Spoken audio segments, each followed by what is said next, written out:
Napansin ng ilang tambay si David na naglalakad na parang may hinahanap. Agad nila itong nilapitan at tinanong kung saan ito pupunta. Kitang-kita sa mukha ni David ang pagkainis sa kanilang presensya. Ngunit imbes na sumagot ng maayos, nagpakita ito ng kayabangan. Tatanong ng mga tambay, ibinato niya ang kanyang inis sa kanila, sinabihan silang lumayo sa kanya at huwag siyang pakialaman. Ngunit sa halip na matakot, lalong uminit ang dugo ng mga tambay. Isa-isa silang nagsimulang maghagis ng kung ano-anong bagay kay David, mga kahit ano na maaaring naan ng kaguluhan. Dumating si Rigor. Mayabang siyang lumapit sa grupo ng tambay, tila ba ipinapakita na walang sinuman ang pwedeng gumalaw sa kanila ni David. Ngunit sa halip na matakot, sinabihan siya ng mga tambay na dapat ay magpasalamat siya dahil hindi nito nang mainit na palitan ng salita sa pagitan ni Rigor at ng mga tambay. Tinanong ni Rigor kung ano ang ginawa nila kay David at kung sinaktan ba nila ito. Sa halip na magpaliwanag, lalo lang silang nagkainitan. Ang simpleng pagtatalo ay nauwi sa hamunan hanggang sa tuluyan nang magkaroon ng rambulan sa pagitan ni Rigor at ng mga tambay. Sa kabilang banda, nagkausap sina Mayor Roberto at Chairman.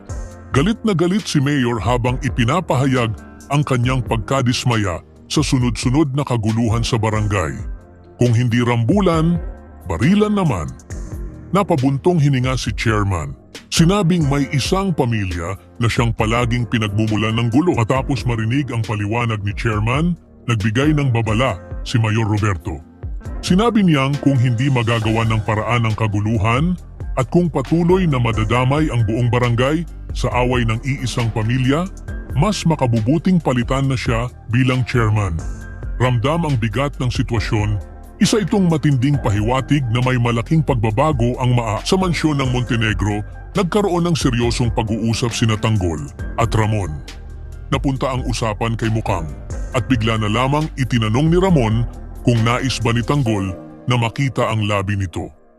Nanlaki ang mata ni Tanggol sa sinabi ni Ramon. Hindi niya akalaing mababanggit ito ng kanyang ama, lalo pat siya mismo ang naglibing kay Mokang noon. Pinaliwanag ni Ramon na si Olga ang nakaalam ng lahat dahil may nagsabi sa kanya. Gusto niyang ipakita kay Tanggol ang isang bagay.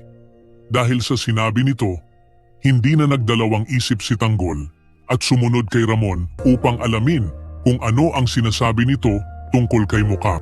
Sa kanilang pagdating sa isang pribadong lugar sa loob ng mansyon, tumambad kay Tanggol ang isang kulumbaryo. Halos hindi siya makagalaw habang nakatitig sa pangalan ni Mokang na nakaukit doon. Hindi niya lubos maisip kung paano ito napunta rito.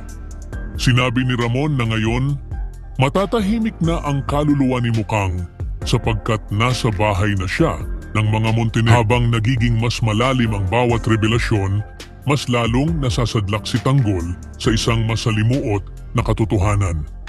Sa isang banda, patuloy siyang kinikilala ng kanyang tunay na pamilya. Ngunit sa kabilang banda, may mga alaala at nakaraan siyang bumabalik na nagdudulot ng mas matinding emosyon.